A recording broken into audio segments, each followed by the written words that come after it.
बारिश की शाम थी।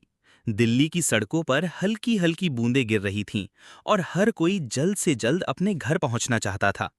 लेकिन एक लड़की खिड़की के पास बैठी चुपचाप बारिश को देख रही थी। उसका नाम था रिया। रिया की आंखें सूजी हुई थीं, चेहरे पर उदासी थी और मन में बस एक ही सवाल, मैं ही क्यों? कुछ हफ्ते पहले रिया का ब्रेकअप हुआ था। 3 साल का रिश्ता, जिसे उसने अपनी जिंदगी समझ लिया था, अचानक खत्म हो गया। कोई वजह नहीं, कोई सफाई नहीं, बस एक मैसेज, हम अब साथ नहीं चल सकते, गुड बाय। उस दिन से रिया टूट गई थी। वो जो कभी कॉलेज की सबसे हंसमुख लड़की थी, अब कमरे से बाहर ही नहीं निकलती थी। दिन भर बस चुपचाप पड़ी रहती, फोन बार बार चेक करती, उम्मीद करती कि शायद उसका एक्स फिर से मैसेज करे, लेकिन हर बार स्क्रीन खाली ही रहती। उसका खाना छूट गया था, हंसी कहीं खो गई थी और नींद तो जैसे किसी पुराने किस्से की बात बन गई थी। माँ बार बार दरवाजा खटखटाती, पूछती कुछ खाएगी, पर रिया बस एक ही जवाब देती, नहीं चाहिए माँ। एक दिन माँ ने धीरे से उसके कमरे में कदम रखा।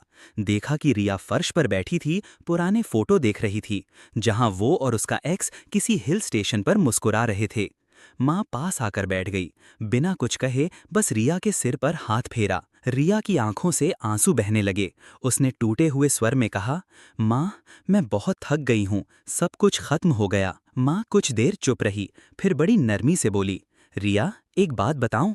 रिया ने बिना देखे सिर हिलाया। माँ ने कहा, जो चला गया वो बस एक अध्याय था, तू पूरी किताब है बेटा। रिया ने माँ की तरफ देखा, उसकी आंखों में सवाल था। माँ ने मुस्कुराकर कहा, कभी किताब पढ़ी है ना?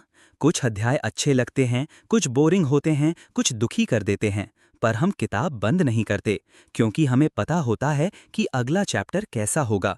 ये हम नहीं जानते, पर वो होगा जरूर। तू खुद को एक अधूरे अध्याय से मत आंक बेटा, तू पूरी किताब है, और वो भी बहुत सुंदर किताब। रिया की आंखों में आंसू थे, लेकिन अब उन आंसुओं में थोड़ी उम्मीद थी। वो पहली बार मुस्कुराई, हल्की सी। अगले दिन उसने खिड़की से बाहर देखा और कहा, आज कॉफी खुद बनाऊंगी माँ। धीरे धीरे उसने अपने दिन वापस जीने शुरू किए। वो फिर से किताबें पढ़ने लगी, दोस्तों से मिलने लगी और अपने अंदर छुपी एक नई रिया को जानने लगी, जो पहले से ज्यादा मजबूत थी। वो रिश्ता तो चला गया था, पर रिया को अब समझ आ गया था, मैं कोई अधूरा पन्ना नहीं, मैं पूरी किताब हूँ और मेरी कहानी अभी बाकी है। सीख, कभी कभी जिंदगी में कुछ लोग, कुछ पल, कुछ रिश्ते सिर्फ एक अध्याय होते हैं। उनकी यादें हमें रुला सकती हैं, लेकिन हमें रोक नहीं सकती, क्योंकि हमारी कहानी उन कुछ पन्नों से कहीं ज्यादा बड़ी होती है।